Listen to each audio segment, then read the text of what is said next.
नमस्कार दोस्तों, आप सभी का स्वागत है। दोस्तों, एक बार यमराज और चित्रगुप्त यमलोक में बैठकर बात कर रहे होते हैं। तभी चित्रगुप्त यमराज से पूछते हैं, हे प्रभु, किस कारण से मनुष्य की अकाल मृत्यु होती है? कौन से मनुष्य को संतान सुख नहीं मिलता है और कुछ मनुष्यों की मृत्यु शिशु अवस्था में ही क्यों हो जाती है? इसके पीछे क्या कारण है? तब यमराज चित्रगुप्त को बताते हैं, हे चित्रगुप्त, तुमने उचित ही प्रश्न किए हैं। इन सभी प्रश्नों का उत्तर मनुष्य की आदतों में छिपा होता है। मनुष्य जिस प्रकार का आचरण करता है, उसे उसी के अनुसार सुख और दुख भोगने पड़ते हैं। मनुष्य की अकाल मृत्यु होने के पीछे भी उसकी आदतें ही कारणीभूत होती है। तुम्हारे प्रश्नों का उत्तर बताने से पहले मैं तुम्हें एक अत्यंत महत्वपूर्ण कथा सुनाता हूं। इस कथा में तुम्हें तुम्हारे सभी प्रश्नों के उत्तर मिल जाएंगे।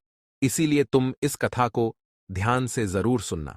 तो दोस्तों, यमराज ने चित्रगुप्त को जो कथा सुनाई है, हम वह आप सभी को सुनाने जा रहे हैं। इस कथा में मनुष्य के आचार विचार, अच्छी और बुरी आदतें तथा जन्म मृत्यु के विषय में बहुत ही महत्वपूर्ण ज्ञान दिया गया है। इस ज्ञान को कभी आधा अधूरा नहीं सुनना चाहिए। तो चलिए बिना देरी किए शुरू करते हैं। यमराज कहते हैं, हे चित्रगुप्त, किसी समय की बात है, मध्य देश में एक अत्यंत सुंदर नगरी थी। उस नगरी में एक धनवान सेठ रहा करता था, जिसका नाम था आत्माराम। आत्माराम बहुत ही मेहनती था। उसने अपनी मेहनत से सारा धन इकट्ठा किया था। उसका बहुत बड़ा व्यापार था और साथ ही उसके पास बहुत सारा खेत था। पूरे नगर में आत्माराम जितना धनी इंसान कोई नहीं था। सौभाग्य से आत्माराम के 3 पुत्र थे और 2 पुत्रियां थीं।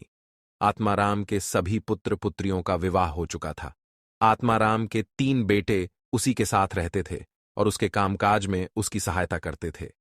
आत्माराम का बड़ा बेटा किशन बहुत ही समझदार और बुद्धिमान था।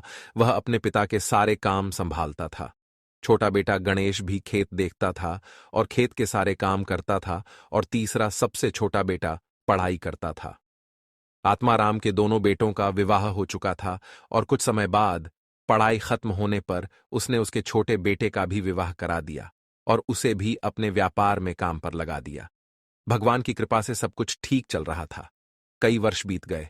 आत्माराम के बेटों ने उसके व्यापार को और बढ़ा दिया, और जब आत्माराम की मृत्यु का समय निकट आया तो उसने संपत्ति का बंटवारा करने का सोचा और अपने तीनों बेटों को बराबर हिस्सा करके उसने अपनी सारी संपत्ति तीनों बेटों के नाम कर दी और बड़ी ही प्रसन्नता से उसने मृत्यु को गले लगा लिया। आत्माराम की मृत्यु के बाद उसके तीनों बेटे अपने अपने हिस्से में मिली संपत्ति को संभालने लगे। ऐसे ही समय बीतता गया। आत्माराम के बेटे अपने अपने घर पर हर साल अपने पिता का श्राद्ध करते थे और नदी में जाकर तर्पण भी करते थे, जिससे आत्माराम की आत्मा को शांति मिले। आत्माराम के बड़े बेटे को 3 अत्यंत सुंदर पुत्र की प्राप्ति हुई। फिर छोटे बेटे को 2 पुत्र और 1 पुत्री हुई, लेकिन सबसे छोटे बेटे को कोई संतान नहीं हुई। बहुत साल बीत गए, लेकिन सबसे छोटे बेटे को कोई संतान नहीं हो रही थी। उसने कई उपाय भी किए, लेकिन उसे कभी संतान सुख नहीं मिला, जिस कारण से वह सदा ही दुखी और निराश रहने लगा। कुछ साल बीतने के बाद आत्माराम के छोटे बेटे की तबीयत अचानक खराब हो गई और वह बीमार रहने लगा। उसने अपनी बीमारी के इलाज में अपने पास की सारी जमा पूंजी खर्च कर दी। वह दूर दूर से वैद्यों को बुलाकर अपना इलाज करवाता था।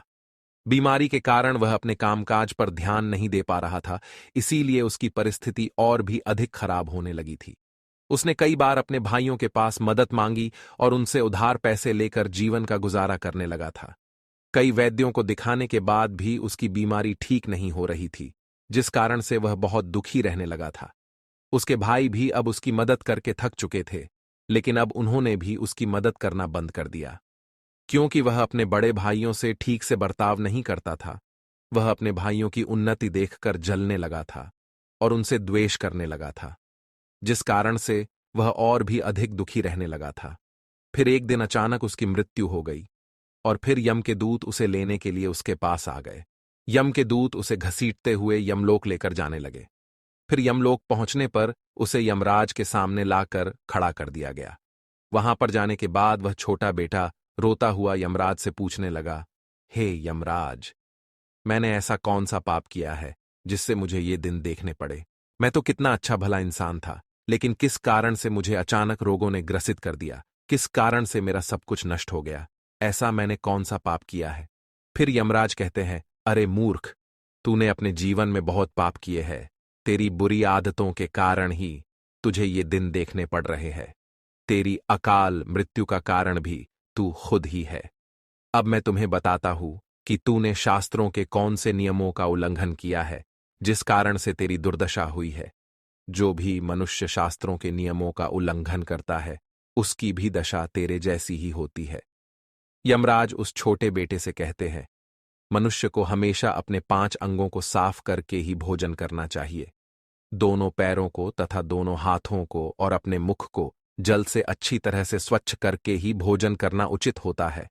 इससे मनुष्य के शरीर से रोग दूर रहते हैं और व्यक्ति दीर्घायु बन जाता है। किंतु तूने तो बिना स्नान किए ही भोजन किया है।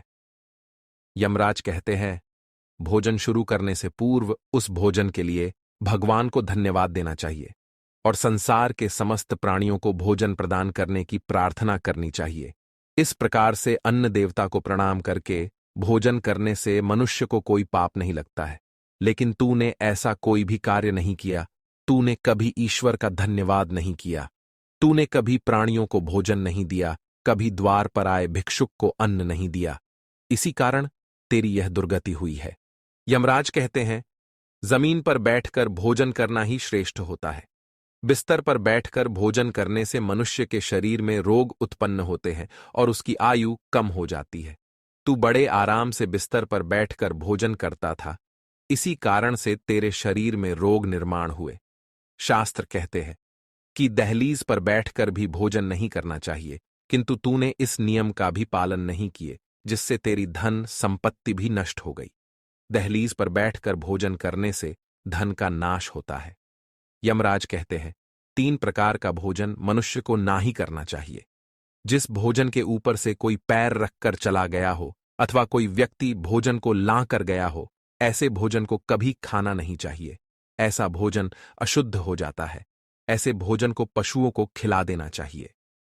दूसरों के द्वारा लांघा गया भोजन खाने से मनुष्य की आयु कम हो जाती है और उसके शरीर में भिन्न भिन्न प्रकार के रोग उत्पन्न होते हैं। यदि भोजन में बाल निकल आता है तो ऐसा भोजन त्याज्य हो जाता है। यदि अन्न में बाल निकलता है तो उसे ईश्वर को कभी प्रसाद के रूप में नहीं चढ़ाना चाहिए और ना ही स्वयं खाना चाहिए। ऐसा भोजन प्रेतों को प्राप्त हो जाता है। यमराज उसे कहते हैं, दूसरों के लिए परोसा हुआ भोजन भी नहीं खाना चाहिए।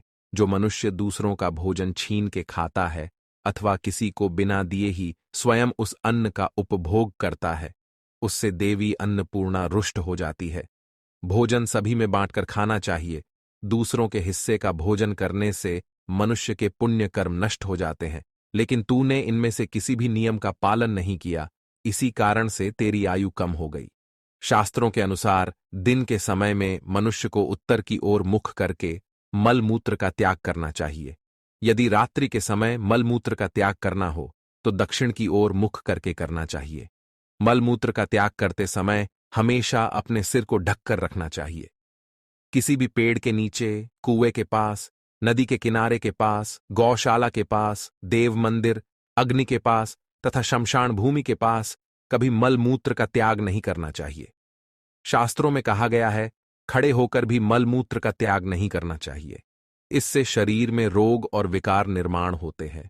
इसके साथ ही पूरी तरह से निर्वस्त्र होकर भी मलमूत्र का त्याग नहीं करना चाहिए। चलते चलते कभी पेशाब नहीं करना चाहिए। इससे जीवन में दुर्भाग्य आता है।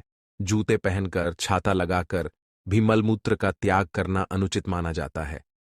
कभी भी किसी स्त्री, गुरु, देवता, मंदिर और पानी की तरफ मुख करके आकाश में ग्रहों को देखते हुए मलमूत्र का त्याग करना अनुचित होता है।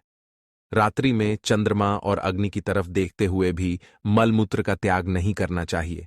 इससे जीवन में दुख और संकट आते हैं।